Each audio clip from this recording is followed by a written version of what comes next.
This is CBC Winnipeg News.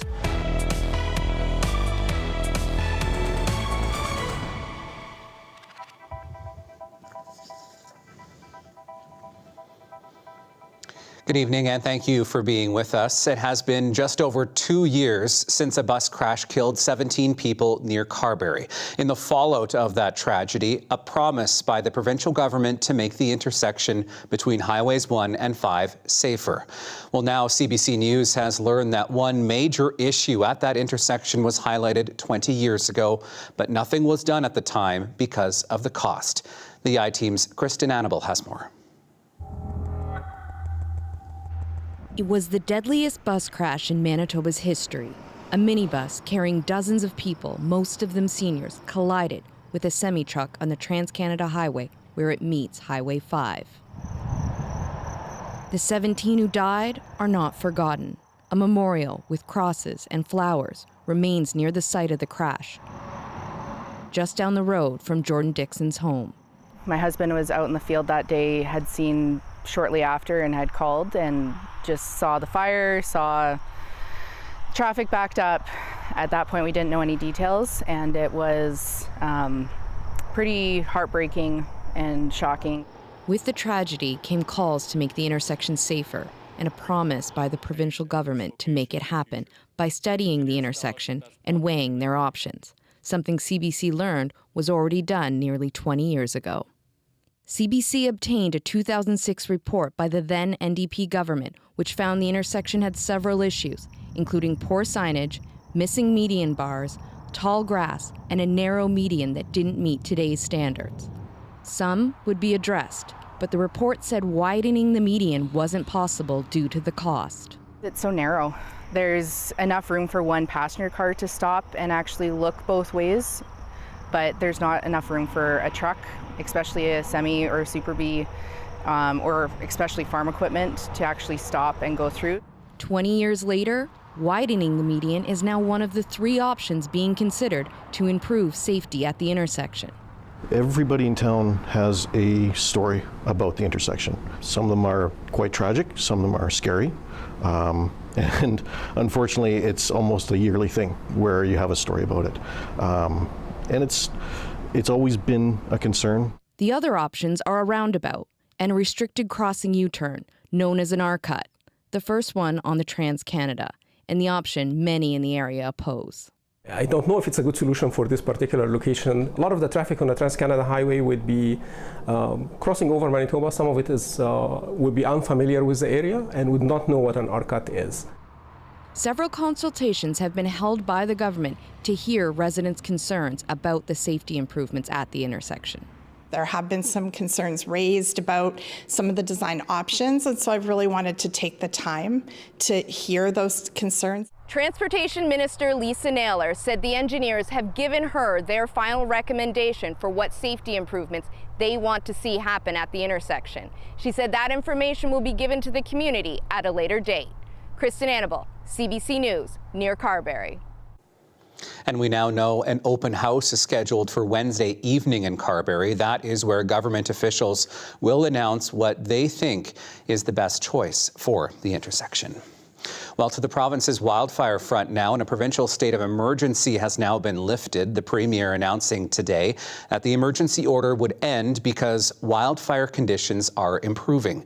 But as the CBC's Ian Fraser reports, that doesn't mean the threat is over, as thousands still remain out of their homes. Whoa! Driving through the intensity of these wildfires isn't what Riley Martin thinks about most. He wonders how much of Nopaming Provincial Park has been left unscathed. It's so damn beautiful out here. I've been thinking about all that beautiful environment, all the animals that are there, that ecosystem just being burnt, gone. That's kind of the things I've been dwelling on. On Monday, a positive update in Manitoba's wildfire fight. Today, we are making the decision, under the direction of Minister Lisa Naylor, to lift the province-wide state of emergency.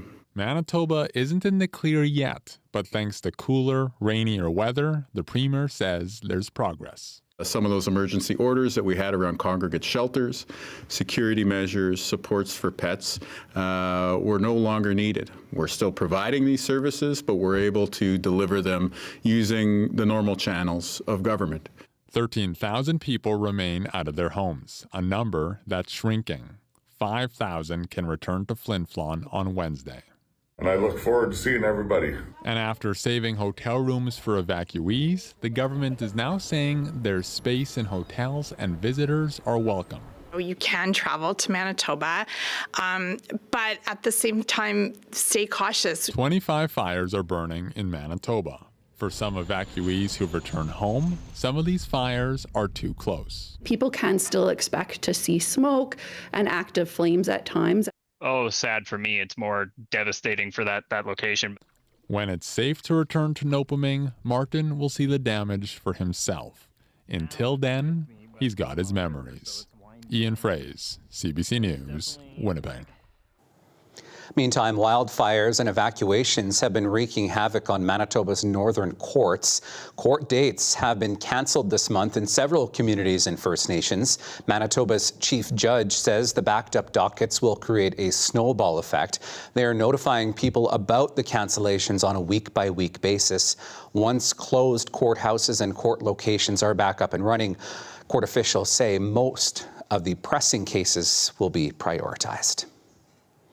Well, it's being called a historic milestone for Canada's largest urban reserve. 7 Treaty 1 First Nations take a major step forward in an economic development decades in the making as a new business gets ready to open its doors. The CBC's Felicia Adam gives us a look. With shelves stacked and gas pumps ready to go, Odina Gas and Convenience will soon welcome customers. It's a really important day, but it's also a symbolic day. It demonstrates hope and progress for First Nations people. It's been 20 years in the making, the first step in transforming Nawe Odina. The gas bar is the start of something much bigger. It's the start of an economic development that's going to have economic spin-off benefits not only for our people, but the entire city, the entire province. The gas station is much like others you'd walk into. You can fill up your tank, get a snack, a drink, but when you're inside, you'll see words written in English and in Anishinaabe-Moan. Years ago, we weren't allowed to speak our language, and to see it, showcased in a store like this is pretty amazing. Tyrell Corshane is from Saging First Nation, the first of many employees in the urban reserve. It's always great, when we invest in ourselves and invest in our own future. Economically, I think it's going to be, amazing. Nearby, you can see the start of what will be residential, educational, and cultural spaces. It's the site of the former Kapyong Barracks near Taylor Avenue and Kennison Boulevard. 7 Treaty 1 First Nations are responsible for construction. And today marks a very powerful and exciting day of our nations coming together, working collaboratively, and creating that much needed revenue for our people. Chief Gordon Bluesky says it's an opportunity for reconciliation. It's making right of the wrongs in our history, and I think for us this is the site that I believe that's going to do that for a lot of people. I'm hoping that one day that people drive by here and not think about the urban reserve, but just think of this as supporting the economy that's here. The gas station will officially open at the end of June. Felicia Adam, CBC News, Winnipeg. RCMP are looking for an escaped inmate from Stony Mountain Institution. Staff at the multi-level security federal prison north of Winnipeg reported that 41-year-old Jason David Vanwyck was missing this morning. He is serving a sentence of just over 2 years for break, enter, and theft, assault with a weapon, and uttering threats. He is described as 6 feet tall, 241 pounds, with green eyes and brown hair.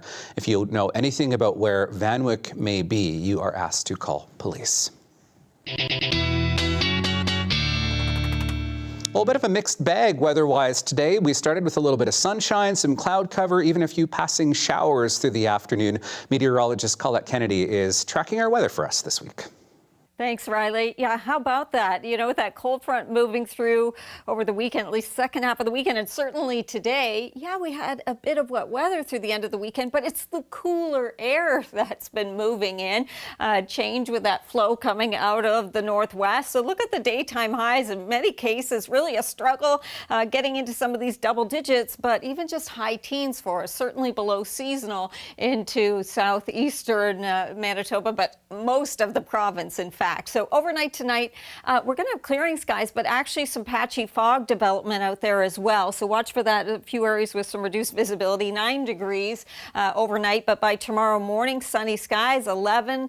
Those winds out of the south, as they pick up out of the south, it does mean that with mostly sunny skies, we're actually going to have a much warmer day on Tuesday, back closer to seasonal, a high of 25. But then the temperatures are going to dip again and then up again. I'll fill you in on all the details of what's to come this week coming up. The classic roller coaster. Thank you, Colette. Well, after decades of being a major bus route in Winnipeg, Graham Avenue is about to see a major change. The plan to make Graham more focused on pedestrians. Next, stay with us.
Well, there are big changes coming to downtown Winnipeg over the next few weeks. Portage in Main will soon reopen to pedestrians for the first time in decades. But Graham Avenue is also getting a major facelift. It will transform into a pedestrian-friendly street due to changes to transit.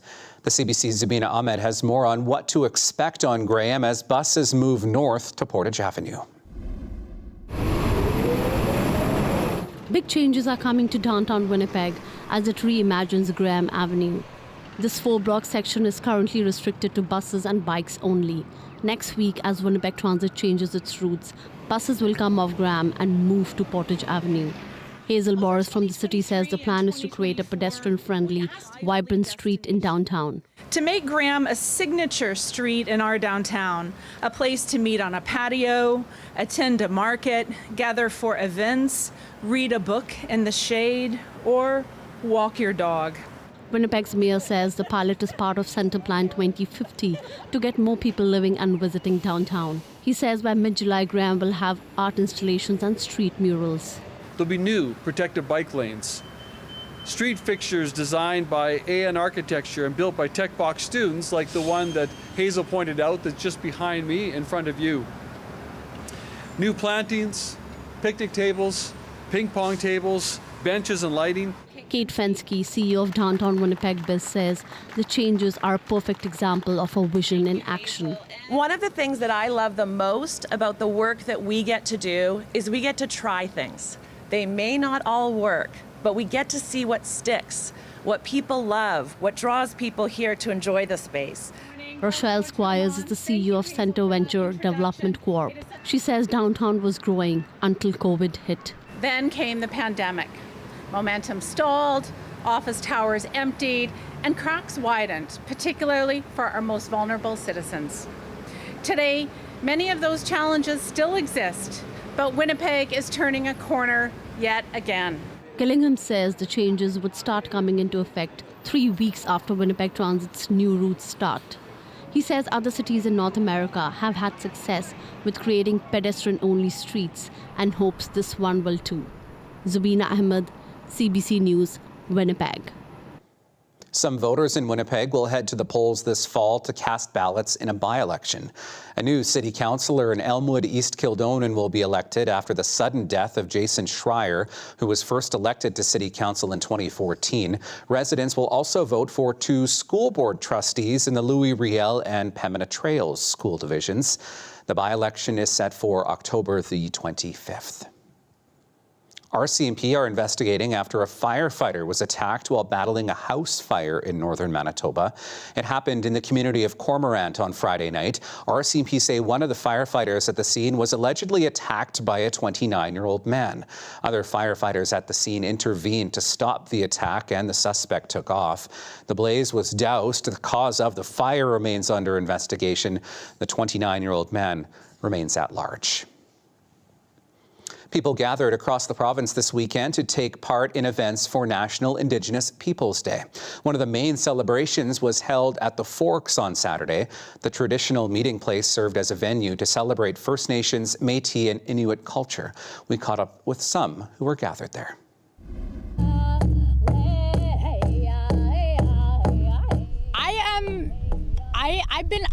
I've been going around shouting, happy Native Day, happy Nietzsche Day, like all day. Today feels so empowering.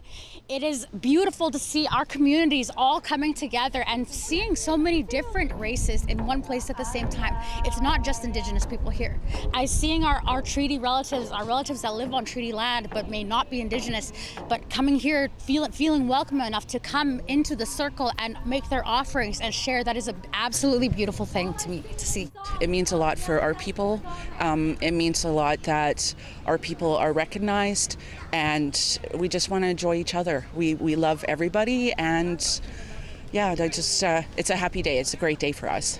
Learn something of our culture, our healings and our ceremonies and stuff, and why we're here.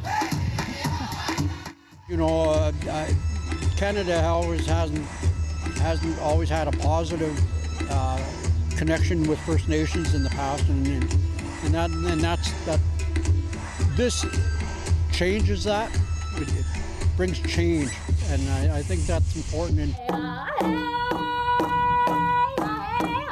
We are all one, and that it doesn't matter what your skin color is. It doesn't matter where you grew up or what your financial situation is. You know, we are truly all one. We are all deserving of respect and love and kindness. The Canada African Cup of Nations is underway in Winnipeg. The tournament sees hundreds of players representing 12 countries face off this summer. The athletes come from countries from across Africa who now call Manitoba home.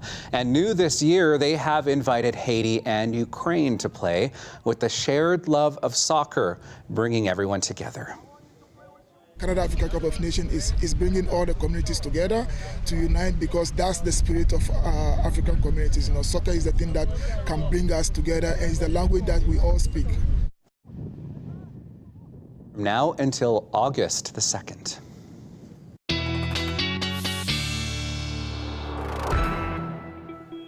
So Brittany's taking a little bit of time off, so I am holding things down here at the desk for the next week or so. Weather-wise, bit of a mixed bag this weekend. 6 to 17 millimeters of rain in Winnipeg, parts of northwestern Ontario, 35+ millimeters. Bit of a cooler day. Meteorologist Colette Kennedy, a bit of a reality check as well. Thanks, Riley. Yeah, it takes a little bit of getting used to normal daytime highs, at least in southern Manitoba this time of year, closer to the mid-20s. And just looking at some of the afternoon readings, boy, oh boy, in some cases running 7 to maybe 10 degrees below where they ought to be, behind or kind of in the wake of that one cold front that's been moving on through. And then we get a ridge of high pressure kind of building in, and then there'll be another area of low pressure coming through too. But it's not like the whole province will be impacted. And in terms of wet weather, not a lot of that moving through.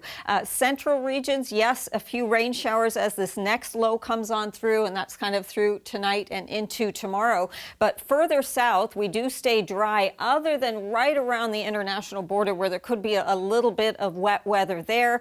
Then that low passes on as well, and we get into, say, Wednesday, at least some of this cloud cover pushing right back in. So I'll say some sunny breaks perhaps into Winnipeg as we move through Wednesday, but other than that, that'll be the one day where we get a little more cloud cover.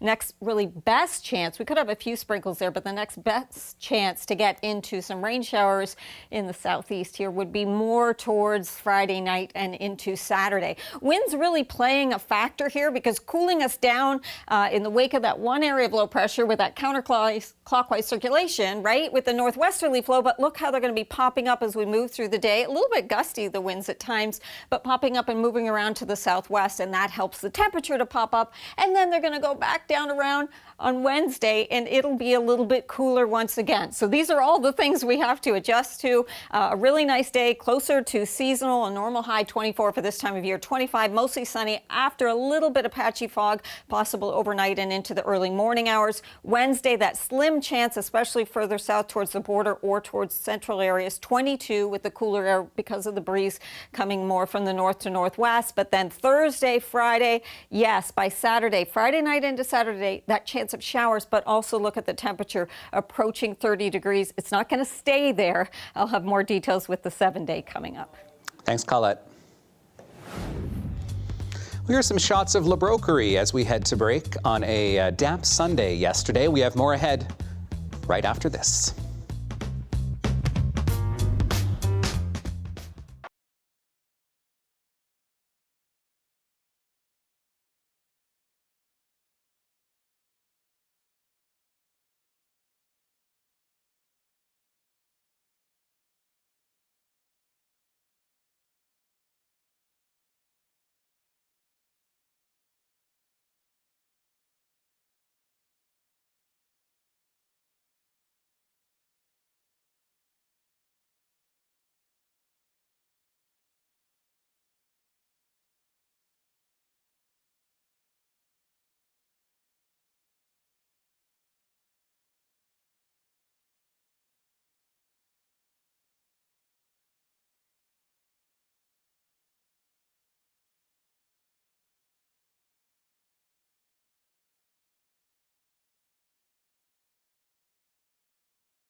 We have new details in the conflict between Israel and Iran. Tonight, U.S. President Donald Trump says both countries have agreed to a complete and total ceasefire and that it is to be phased in over the next 12 hours. It comes after 11 days of heavy air attacks between Israel and Iran, with the U.S. joining the conflict over the weekend by bombing key Iranian nuclear sites. In an evening social media post, he says, quote, "It has been fully agreed by both Israel and Iran that there will be a complete and total ceasefire." Trump adding that, assuming it all works out, he'd like to congratulate Israel and Iran on having the stamina, courage, and intelligence to end the war. Now, the day may have ended with Donald Trump's announcement that a ceasefire in that war had been reached. But earlier in the day, the two countries continued to attack each other. Chris Brown has more on the exchange of fire. Amid international pleas for de-escalation, Israel carried out some of its heaviest attacks yet on Iran's capital. And most were not targets associated with the country's nuclear program, but rather its regime. The headquarters of the Revolutionary Guard was hit, as was Evin Prison, notorious as a place where political opponents are tortured. We'll finish the job. We are fighting with precision to stop. We will only stop when the goals are fully achieved. While Israeli officials say the aim of the war is not to replace Iran's Islamic regime, destabilizing the country may be. And so Iran released video of some of its generals who haven't been assassinated meeting with the defense minister, who foreshadowed that a response to the U.S. attacks was coming. Iran also fired more missile salvos again at Israel, triggering an unusually long alert this morning that used fewer missiles but spread them out over the whole country. Where they do make impact, damage is enormous, but casualties have been relatively low as people have followed instructions to use shelters. My apartment, which was totally destroyed yesterday by a missile who landed under my window. And luckily I wasn't here. The post-bombing damage assessment of Iran's 3 nuclear sites attacked by the U.S. is continuing, but UN inspectors say they cannot get access to the deeply buried facility at Fordo. Given the explosive payload utilized and the extreme vibration-sensitive nature of centrifuges, very significant damage is to have occurred. The IAEA suspects Iran moved its supply of already enriched uranium, but Iran is not telling its inspectors where. Chris Brown, CBC News, Jerusalem. So as the war in the Middle East has escalated, many Canadians have made the decision to leave Iran and head home. But as Briar Stewart reports, that journey is proving to be a challenging one. This is the Kapaköy border gate in eastern Turkey, and it's one of the few crossings that Iranians can use to get into this country. With the airspace closed, people who want to leave, or even go in for that matter, have to go over a land border. Not only are Iranians coming over here, but also countries like Armenia and Azerbaijan. Now, the Canadian Embassy has a team here in this area on the ground helping Canadians, and that's because there's not a lot of necessarily transportation options out of here. This is a very remote area, and one of the biggest challenges the embassy staff are saying is that in Iran there's been widespread internet outages. You have people that have not been able to connect through their cell phones, so making transportation arrangements has been a very big challenge. So you have embassy staff in the area here, not only at the border, offering people rides to the nearest city, which is Vaughan, about 90 kilometers away, but they're offering people help booking lodging or even booking an onward flight. The thing is, because you have so many people in this area, flights are sold out for a couple of days. So some people are actually choosing to get on a bus all the way to Istanbul, which is about a journey of up to 30 hours. Now, as I mentioned, there have been several Canadians that have come out today. There was one family who left from Tehran earlier this week, and then they went to the north and they stayed there for a couple of days. But as things started to really escalate, they decided that now was the time to leave. Too much attack last night in Tabriz and even this morning, and it was very troubled. Voices and defense system and the bombing in Tabriz, and then here I heard a lot of bombing in Tehran area, and we prefer to move today morning to out of country to come back home in Toronto. Now, a number of people are also heading back into Iran because they were abroad when this really intensified. There are a number of Iranian students who study in Turkey. You have business people, people that were out even on vacation. And they're headed back home, even though they know that it's a dangerous situation and there is the potential for it to escalate further. Briar Stewart, CBC News, along the border between Turkey and Iran. To Ukraine now, where Russian drones and missiles have killed at least 10 people in overnight strikes in that country. 7 of the deaths were reported in the capital, Kyiv. Emergency crews work to find people still believed to be trapped under the rubble of a partially collapsed apartment building. The attacks also ignited fires in the area and damaged an entrance to a metro station that serves as a bomb shelter. Ukraine's Air Force says Russia launched a total of 352 drones and 16 missiles in the overnight assault. Prime Minister Mark Carney is in Brussels to sign a security and defence deal with the European Union. Carney also visited a cemetery where hundreds of Canadian soldiers from the Second World War are buried. It comes ahead of the NATO Leaders Summit that begins Tuesday in the Netherlands. The CBC's Kate McKenna reports.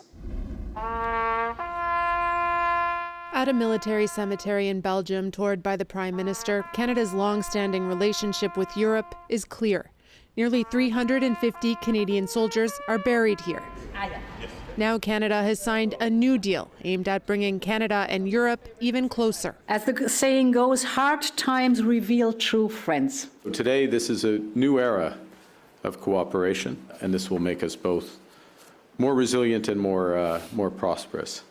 The pact seeks to make it easier and more affordable to buy weapons and ammunition. And as we build up those resources, we can do those in a way that's complementary and mutually reinforcing. With the long-term goal of Canadian involvement in a major procurement initiative called Rearm Europe. This partnership will allow us to strengthen our preparedness faster and better, to invest more and to invest smarter. Canada's looking to Europe as its closest ally has been less reliable. Mark Carney is still trying to negotiate a new deal with the United States in the middle of a trade war. The right deal is possible, but it's nothing's assured. Next up on Carney's Europe trip is the NATO summit, where talk of the Israel-Iran war could overshadow other subjects. When it comes to NATO's stance on Iran's nuclear program, allies have long agreed that Iran must not develop a nuclear weapon. For years, for decades really, Iran has pursued nuclear weapons. Well, Iran has expressed a desire to eliminate the state of Israel. The main item on NATO's Tuesday agenda will be raising the defense spending target to 5% of a country's GDP. It's a big hike as Canada and other countries struggled to meet the previous target of 2%. Kate McKenna, CBC News, Brussels. Well, today marks 40 years since the Air India bombing after the Air India flight exploded off the coast of Ireland after leaving Montreal. All 329 people were killed. Memorials were held today across the country. It's really important for you to be here and let your friends and colleagues know about this so we don't forget about this tragedy. Hundreds of those on board were Canadians. As the flight approached Ireland, a bomb exploded on board. The investigation and prosecution lasted nearly 20 years. Only one person was convicted. The Truth and Reconciliation Commission made dozens of recommendations to address disparities between healthcare services for Indigenous communities and others. Now, since the Commission's report was released 10 years ago, there has been some improvement in Indigenous healthcare, but much remains to be done. Alison Northcott reports. In this office is our physiotherapy. Shirley P. in Barrow Bay helps Indigenous patients access care. This Indigenous health centre is a big part of that. We have diabetic foot care clinic, we have optometry clinic, clinical psychologist, addictions worker, we have a spiritual healer. It's Inuit, but services are available in several languages, including Inuktitut and Cree. The clients can come and smudge anytime they want. In just a year and a half, the patient base has grown from 150 to more than 600. We love seeing it more busy because we can see, okay, people start really to trusting us. 10 years ago, the Truth and Reconciliation Commission pointed to troubling gaps in health outcomes between Aboriginal and non-Aboriginal Canadians. 7 of its 94 calls to action focused on health, including funding for existing and new Aboriginal healing centres and to recognize the value of Aboriginal healing practices. There were gaps in the health system to really understand the need of the Indigenous people. This family violence prevention coordinator says the clinic aims to overcome mistrust because the healthcare system has harmed many Indigenous people, including her. Because I'm diabetic and I was explaining that I'm not feeling well, and all what I explained, she just told me, when people like you feel confused and all that, that's because you're drinking. I couldn't believe it.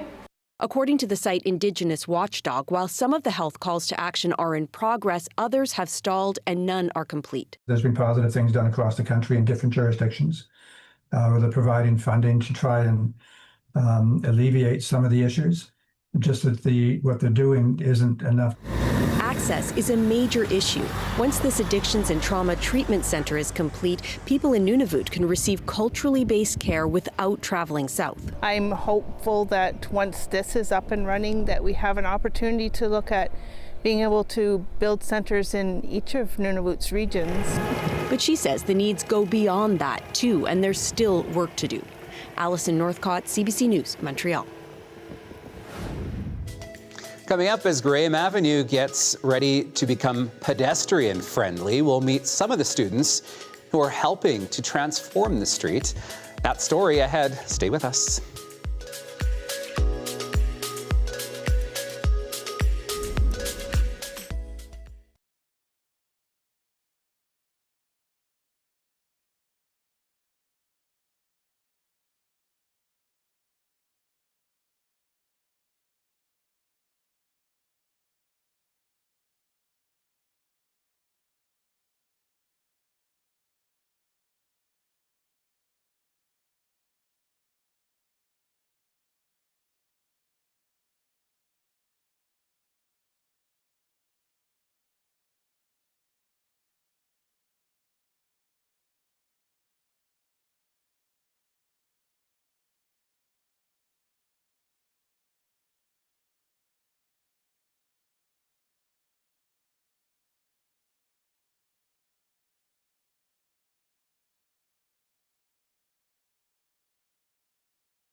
With many students either done school for the year or finishing this week, attention may soon turn to a summer job.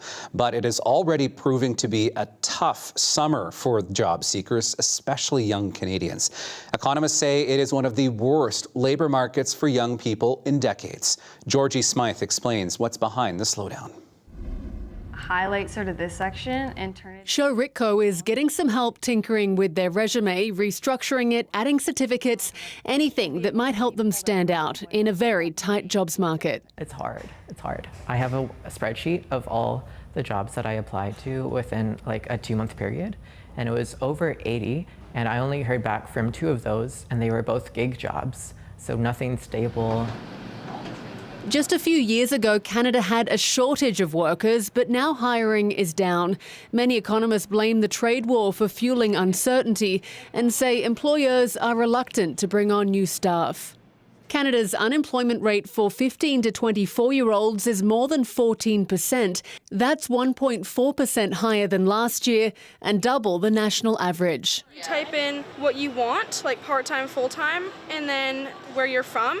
While the job search might be smoother now with the help of online platforms, economists say it hasn't been this slow for young people since 2012. A lot of people without experience are having difficulties entering into entry-level positions because there's people who have more experience who are trying to apply for those jobs as well.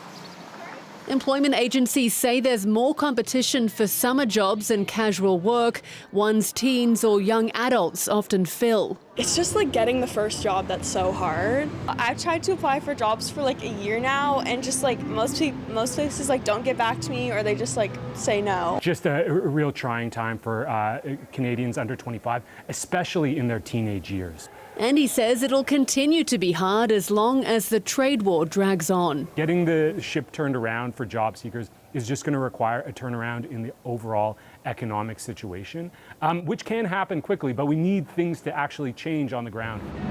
A frustrating start to working life before it's even begun. Georgie Smythe, CBC News, Vancouver. Have a look at these. These are some new photos of deep space through the lens of the largest camera ever built.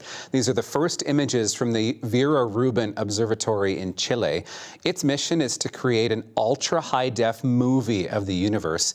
The observatory's camera takes pictures at 3.2 gigapixels. You would need 400 4K TVs to see these photos in full size.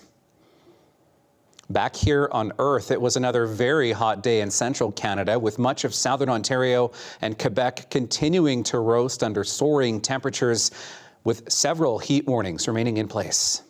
Early morning walks, lots of fluids, reading books, and using fans. Try to get the dog out early. I love it.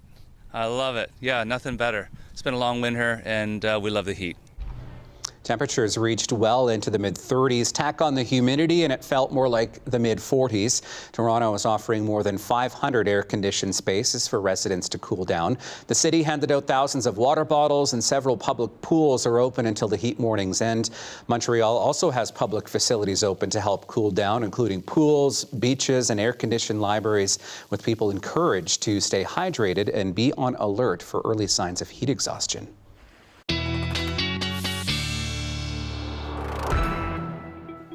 So some oppressive heat there, and to Colette, nothing like the temperatures that we've seen here in Manitoba.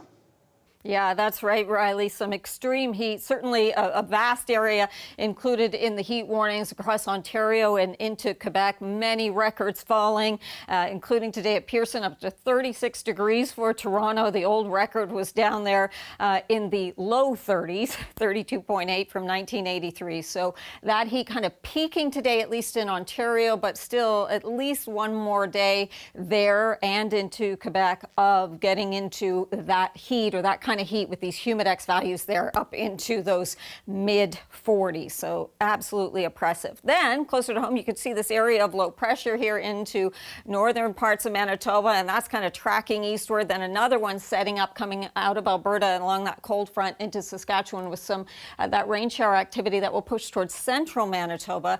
The winds are important because, I mean, cooling us down with the northwesterly flow today. Then between those two systems, we will have them spinning around and coming more from, first of all, the south to southwest tomorrow, gusting 20, 30, maybe towards 40 or even 50 kilometers an hour into the afternoon, but helping to push our temperatures back closer to seasonal for the daytime highs. So actually a pretty nice day setting up all across southern Manitoba for Tuesday. And then on Wednesday, there'll be some cloud cover pushing back in. And not only that, but dealing with a system that's going to push those winds around again.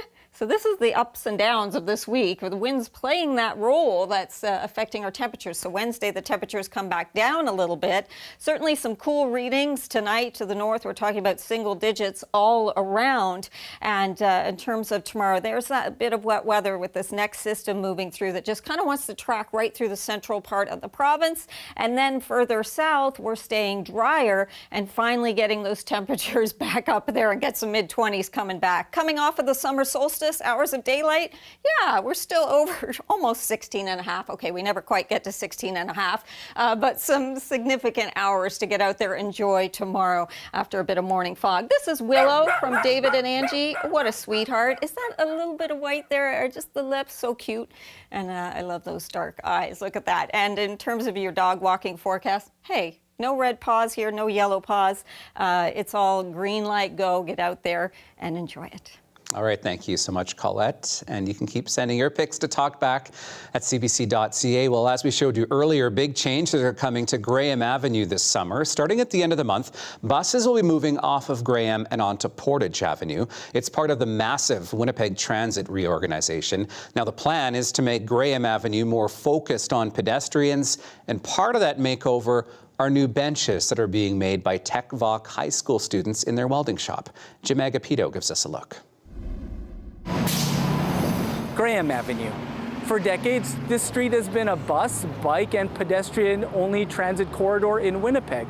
But with Winnipeg Transit's plan to modernize the existing system, bus routes will be moved, making way for a pedestrian corridor. And some students will have a hand at shaping the way it looks. You're going to hold this here, we'll see how it looks. I'm Tony Bage. I'm the welding teacher here at TechVoc High School. What do you call this exactly?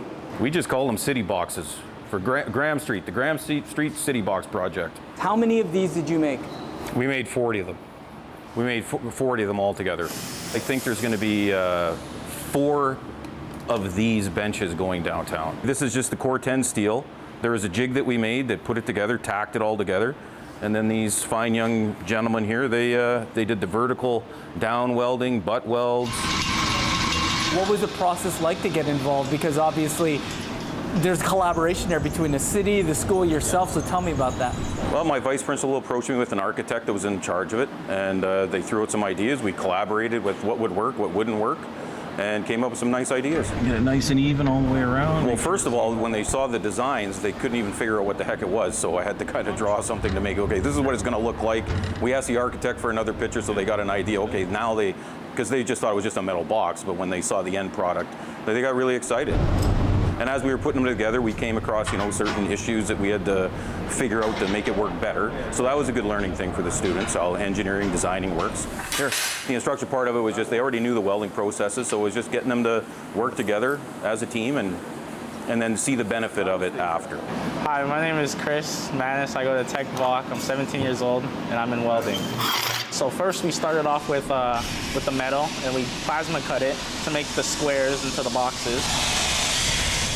And then when we aligned it and we tacked them together, and then we had some of our guys just weld them all together and get it not perfect, but as close to perfect as we can. And then we grinded it down, made it look smooth so we could align them up together and make the benches. It honestly makes me feel great knowing that my people are represented throughout the city and that these will be a part of it. Those other 7 teachings on there, we want that to represent that it's Canada and that lots of people here are First Nations. It's exciting because in 10, 20 years, I'll be able to tell my kids, maybe even my grandkids, that I helped make those benches and I put that there. My name is Jacob Ironstand Scott. I'm 16 and I'm a welding student here at TechVoc High School. I was pretty stoked that I was going to be making something for the city of Winnipeg. The group who did it, we had to practice numerous times on vertical down welding, and it kind of took some time to get it right and the right speed and the right temperature to do it so we don't burn right through the material. It feels very special that not only the 7 teachings are getting acknowledged, but that Indigenous students get to do it here at Tech Block. They're going to be able to go downtown and they're going to be able to see this project for hopefully, a very long time. They'll be able to show their friends, hey, like, we worked on that. I'm just proud of them, and they've come this far. A lot of them were grade 12 students will be graduating, so this is a perfect year-end project for them. Great work, very cool. Still ahead, reaching new heights. Why athletes from across North America are trying to race up this wall in mere seconds. We'll bring you that in our Daily Lift after the break.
Welcome back. The story of the week is going to be a little bit of an up and down with our temperatures. Warmer tomorrow, a little cool down, and then really building as we head towards the weekend. Let's show you how that plays out. So closer to normal for tomorrow with a high of 25, sunny skies after some fog overnight tonight, and then cooler with some cloud cover and a slim chance of showers on Wednesday. Then that heat builds. Yes, flirting with 30 degrees Saturday, but take heart, we don't stay there. It's kind of one day only, and then the temperatures moderate once again. Riley. All right, thanks, Colette.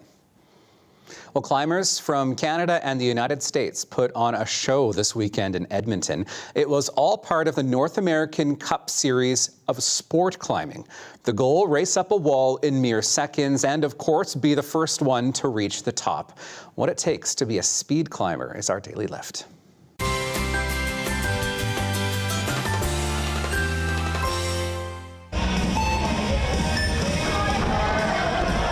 Speed climbing is like the 100-meter dash of the climbing world. Athletes are climbing a 15-meter wall head-to-head, 15 meters up the wall in 4 or 5 seconds, which is pretty crazy to see. I don't have a climbing background like a lot of the other athletes. I came from a gymnastics and track and field background. And then in 2021, I started climbing just at a local gym.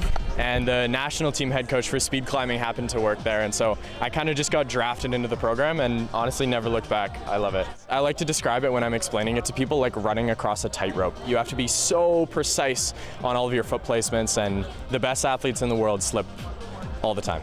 Athletes come from all over Canada as well as all over the United States for this event. This is that stepping stone between the national championships and a World Cup event.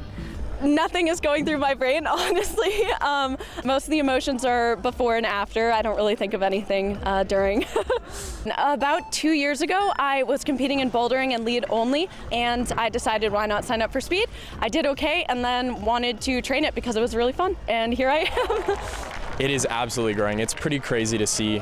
Even when I started just a couple of years ago, the level of competition that you see here today was not even close.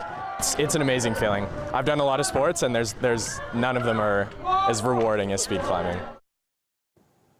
That is crazy. I don't know. I really want to know what the secret is to getting your body to move that fast, because I certainly can't move that fast if I'm even on straight ground. That is our program for this Monday. Thank you so much for being with us. We'll see you again tomorrow. Have a good night.